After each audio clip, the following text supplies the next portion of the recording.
जय जगन्नाथ नमस्कार। आपण माने जानती ओडिशा रे प्रथम थर पाई प्रवासी भारतीय दिवस अनुष्ठित होबाकू जाउछि। जनवरी 8 रु 10 तारिख पर्यंत विश्वर कोण अनुकोण रे रहुतबा भारतीय माने ओडिशा आसुछंती।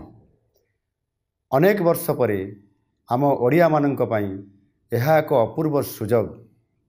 विश्व दरबार रे ओडिशार मर्यादा को सम्मान को प्रतिष्ठित करने आमे समस्ते संकल्पबद्ध। यही 3 दिन पर्यंत समस्त अतिथि माने भुवनेश्वर रे रहिबे एवं अनेक पर्यटन स्थल को मध्य बुलिबा को जिबे।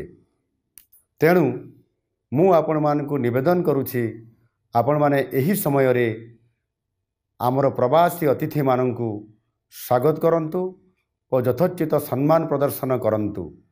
सेमाने जेपरी अनुभव करिवे जे सारा ओडिशा समान को स्वागत करिया पाई प्रस्तुत रहिछि। रास्ता घाटरे सेमाने किछि आवश्यकता अनुभव कले सेमान को तुरंत साहाय्य करंतु।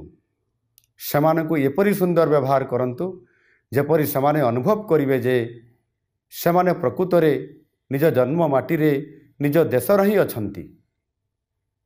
एही समय रे आमर रास्ता घाट परिष्कार रखिबा मध्य आमर दायित्व। आमर संस्कृति हेउछि वसुधैव कुटुंबकम। सारा विश्व को आमे परिवार भली देखु।